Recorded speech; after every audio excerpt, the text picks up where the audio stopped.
Hello, viewers. I am Mr. Dilip Kumar Pal. Today, stands before you with the topic Vyasa on Rajadharma.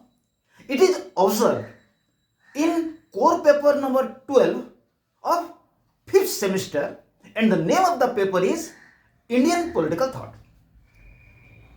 In this video, we will discuss Vyasas on the topic Rajadharma. And I want to inform my viewers that in my channel, from plus 2 first year to plus 2 second year, political science courses and from first semester to fifth semester, including environmental studies, most of the topics are available in my channel. I request my viewers to subscribe if you have not subscribed, so that benefit will be yours. And those of your friends who are in above classes, aware them about this channel, because it will be great help to some persons. And I request again my viewers to work this whiteboard and write down your notes, or if you listen me also, you can write down your notes. Let us start. Vyasas view. Vyasas view on Rajadharma. Vyasa or Krishna Dwapayana Vyasa or Krishna Dwapayana Vyasa was the son of Satyavati and sage Parasara, probably of 18th century BCE, is a central and revered figure in Hindu traditions. Vyasa or Krishna Dwapayana Vyasa, he was the son of Satyavati and sage Parasara. Probably they belong to the 8th century BC, and Vyasa is considered as a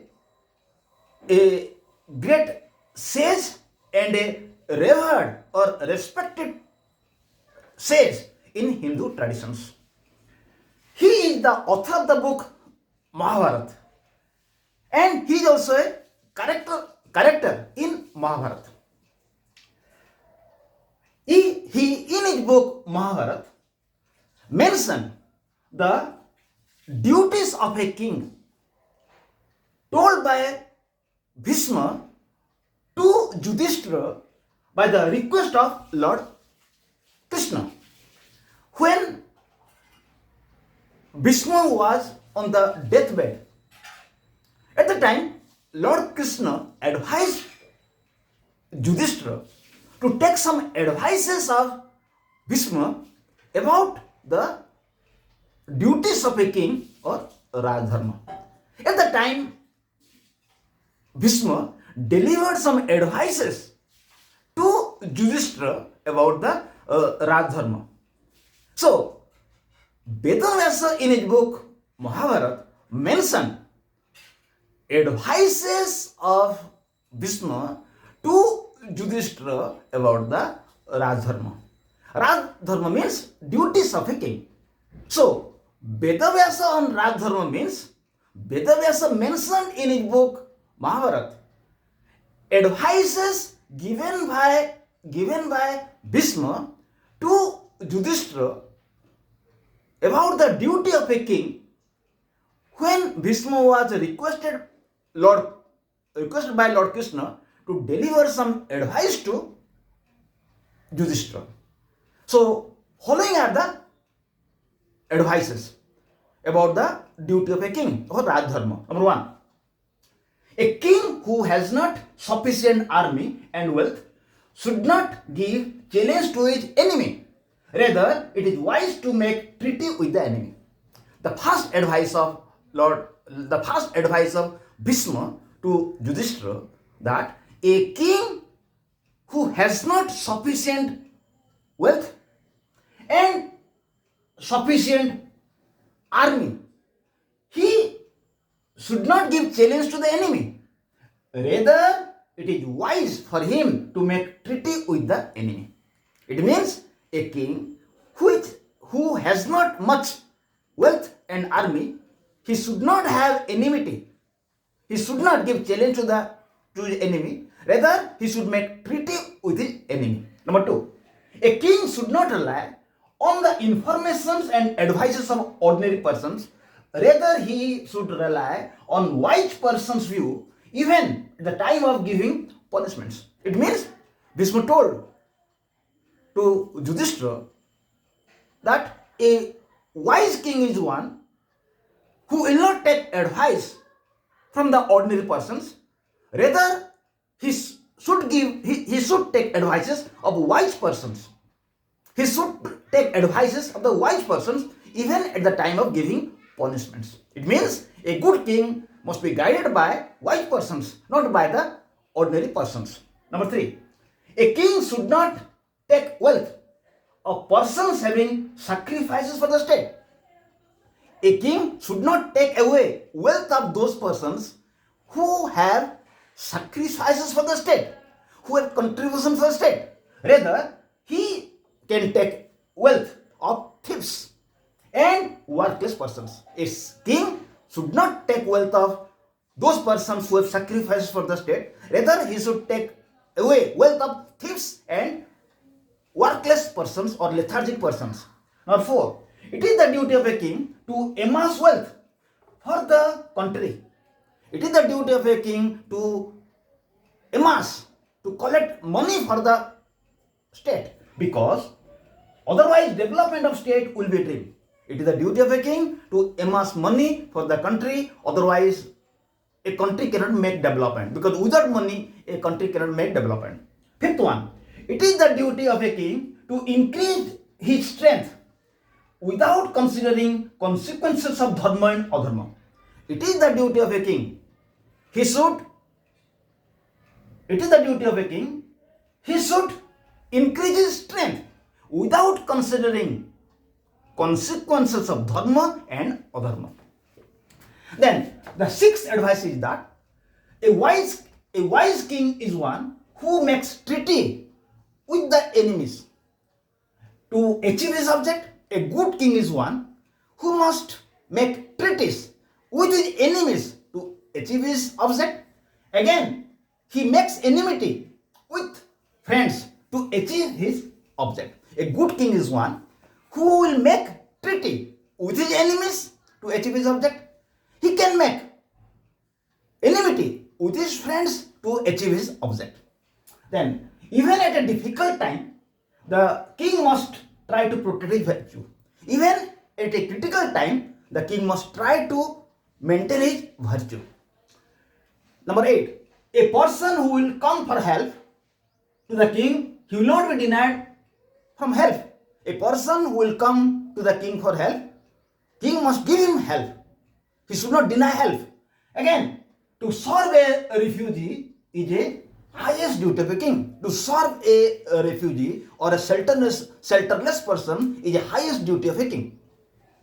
9, a weaker king must not have rivalry with a strong king. A weaker king must not have rivalry or enemy with a strong king. Number 10, a wise king should forgive the mistakes of child, blind and other weaker persons in society. A wise king is one who should forgive the mistakes of children, blind persons and weaker persons of the society. A wise king should not be vindictive towards blind, weaker persons and children. 11, a king must try to keep himself aloof from sources of sins. A king must try to keep him aloof from the sources of sins like anger, greed, lethargy, jealousy towards others. It means a king must try to keep himself aloof from sins like jealousy towards others, anger, greed, etc. Again, king should pray to God. A king should pray to God's Son. Every day, a king should give prayer to Son every day. and should take his food in morning and in evening. He should take his food in morning and evening and not in the middle. He should take his food twice, morning and evening, not in the daytime. Again, should not blame his food and remain silent while taking food. He should not blame his food and should remain silent at the time of taking food. 13. King should believe in the principle of consequences of deeds. A king should believe in the principle of consequences of deeds. It means if a person will perform good deeds, he will get good result.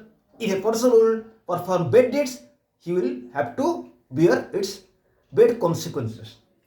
14. A king must make sacrifices for the state. A king must make sacrifices for the state. 15. A king must not be proud for his wealth. A king must not be proud for his wealth. 16. Our advice. A king must be always careful for his enemy. A king must always be careful for his enemies. 17.